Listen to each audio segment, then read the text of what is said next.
गीतों के बोल बड़े अनमोल, सुनो इनकी कहानी, जानो इनका मोल। गीतों के बोल बड़े अनमोल, गागर में भरा है सागर, किया गीतों में अध्यात्म उजागर।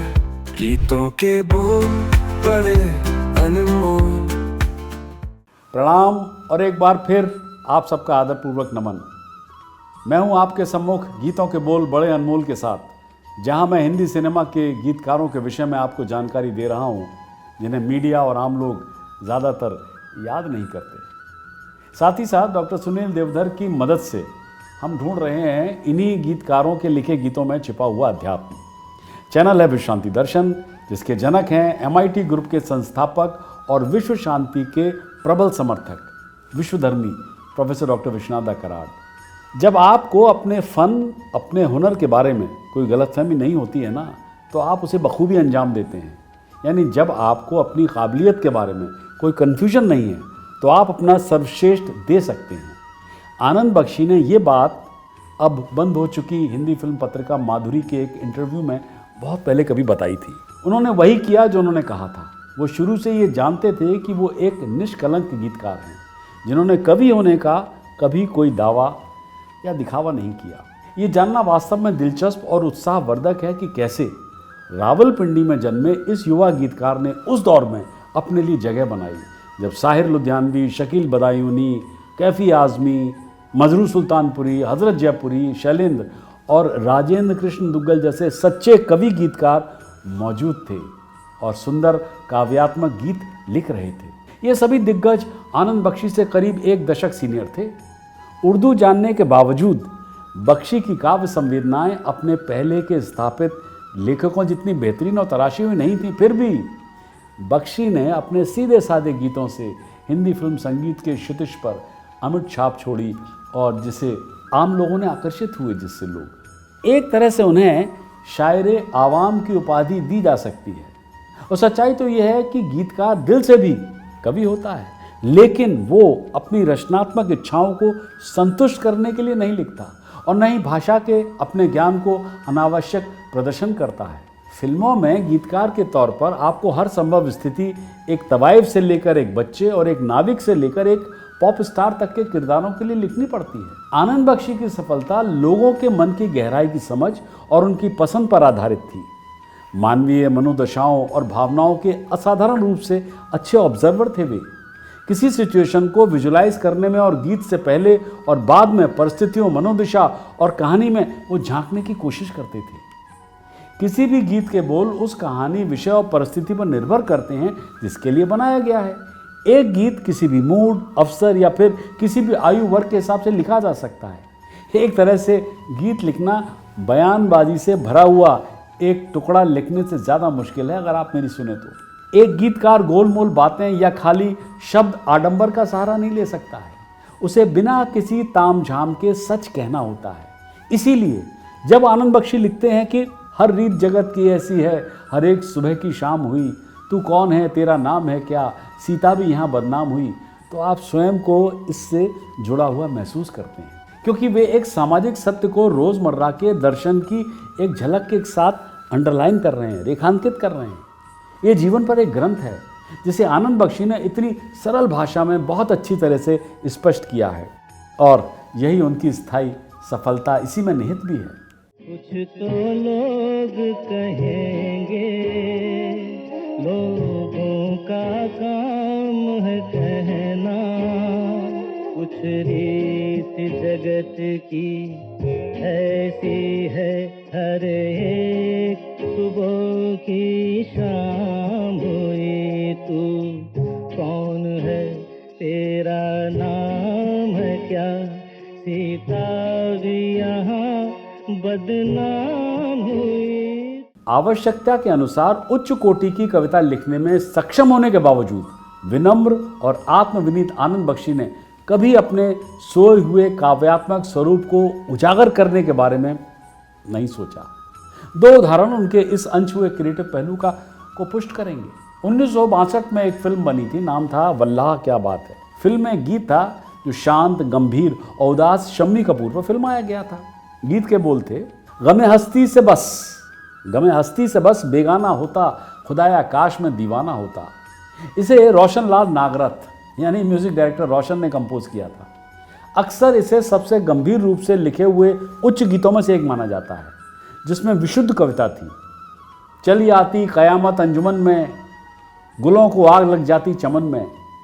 एक प्रसिद्ध आलोचक ने एक बार कहा था कि इस गीत को शाम को अगर आप सोते समय सुनिए तो आपको एक अलग दुनिया में पहुंच जाएंगे आप। हंसती से बस बेगाना होता, खुदाया काश में दीवाना होता। गमे हंसती से बस बेगाना। इस अमर गीत को गाने वाले रफ़ी ने बख्शी की काव्यात्मक प्रतिभा की खूब प्रशंसा की, खूब बड़ाई की। लेकिन दुखद बात यह है कि लोग आनंद बख्शी को अमर अकबर एंथनी, ताल, दिल तो पागल है जैसी कई हिट फिल्मों के लिए लिखे गए गीतों के लिए याद करते हैं, इस गीत के लिए नहीं। सुनिएगा अगर आपको मौका मिलता है। हिट फिल्मों की बात चली तो याद आया कि 1971 में उस दौर में एक बहुत बड़ी हिट फिल्म हुई थी, नाम था हाथी मेरे साथी। इस फिल्म के गीत आनंद बख्शी ने लिखे थे। फिल्म का एक गीत, दुनिया में रहना है तो काम कर प्यारे और हाथ जोड़ सबको सलाम कर प्यारे, बहुत ही पॉपुलर हुआ था। पर इस गीत के लिखने और कंपोज करने की एक दिलचस्प कहानी है। हुआ यूं कि संगीतकार प्यारेलाल जी ज़्यादा सोशल नहीं थे, लोगों से मिलते नहीं थे बहुत।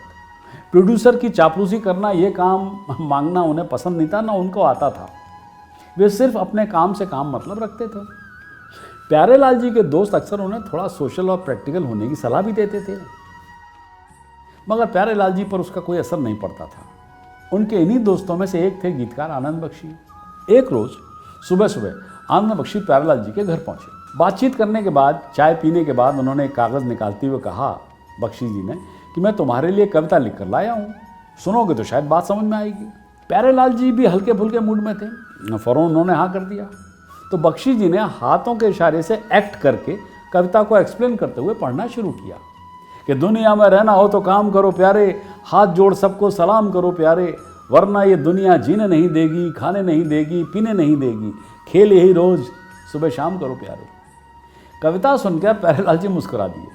आनंद बख्शी को लगा कि प्यारेलाल जी की बात समझ में आ गई है, लेकिन प्यारेलाल जी के दिमाग में तो एक सिचुएशन चल रही थी और कविता उन्हें फिल्म हाथी मेरे साथी के लिए एकदम फिट लगी।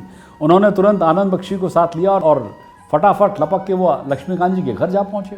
फिर लक्ष्मीकांत प्यारेलाल की बेमिसाल जोड़ी ने वहीं बैठकर इस बोल पर धुन तैयार कर डाली और अगले ही हफ्ते ये गीत के रूप में किशोर कुमार की आवाज़ में रिकॉर्ड हो गया। किसी ने खूब कहा है कि बॉलीवुड के गाने फिल्म की कहानी को सजाने संवारने का काम करते हैं। ये गीत अपने आप में एक मिसाल है कि किस तरह एक संगीतकार ने एक ताने या कमेंट को बेहतरीन गीत में बदल दिया। तो आज इसी गीत में ढूंढेंगे अध्यात्म डॉक्टर सुनील देवधर की मदद से। उनके साथ हैं गौरी श्रीवास्तव और गीत को इस एपिसोड के लिए गाया है ज्ञानेश पेंढारकर जी ने। आप देख रहे हैं गीतों के बोल बड़े अनमोल। गीतों के बोल बड़े अनमोल। नमस्कार, स्वागत है आपका विश्व शांति दर्शन चैनल पर। आप देख रहे हैं गीतों के बोल बड़े अनमोल। थॉमस अल्वा एडिसन ने कहा था, there is no substitute for hard work. हमारा आज का गीत भी कुछ इसी सोच को बार बार दर्शाता है। हमारा आज का गीत है, दुनिया में रहना है तो काम कर प्यारे। यह गीत मूवी हाथी मेरे साथी से है, जो 1971 में रिलीज हुई थी। हमारे साथ आज एक बार फिर मौजूद हैं डॉक्टर सुनील देवधर जी। नमस्ते सुनील जी। नमस्कार। आप सब जानते हैं सुनील जी की पुस्तक बड़े अनमोल गीतों के बोल पर हमारा आज का प्रोग्राम आधारित है। स्वागत है आपका विश्व शांति दर्शन चैनल पर। जी धन्यवाद आपका। चलिए सुनते हैं इस गीत की पंक्तियां। 1, 2, 3 up।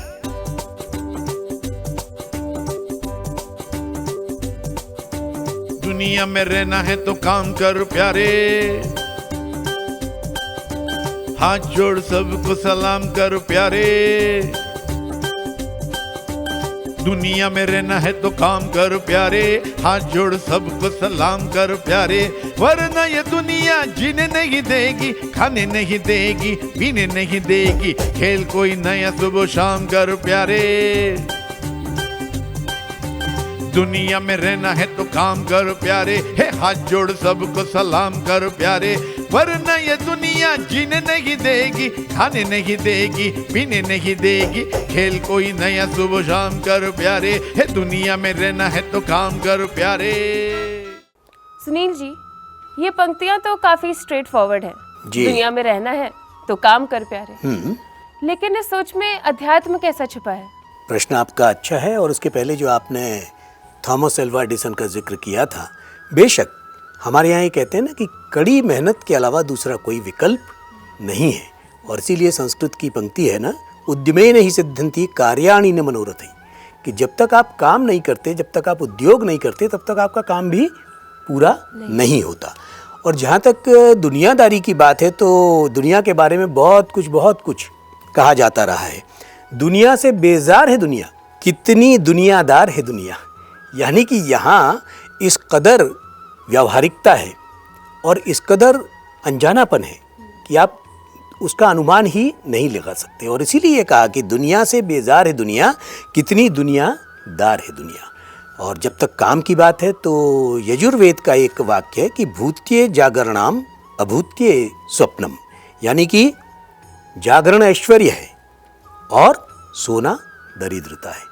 तो काम तो करना ही पड़ेगा और काम करने के बाद ही आपको कुछ फल प्राप्त होता है। ये कहते हैं ना कि घर में अगर गंदगी पड़ी है तो वो पड़ी रहेगी, अगर आप झाड़ू लगा देते हैं तो सफाई आ जाती है, घर साफ लगने लगता है। तो आपने वो काम किया और इसलिए ये बात कही गई है कि भूत्ये जागरणाम अभूत्ये स्वप्नम। ऐश्वर्य जो है वो जागरण से है और दरिद्रता का मूल जो है वो आलस्य ही है। इसलिए काम तो करना ही पड़ेगा। जी बिल्कुल, जी। अग्रीड। चलिए सुनते हैं आगे का गाना। पैसे बिना दुनिया में रोटी नहीं मिलती,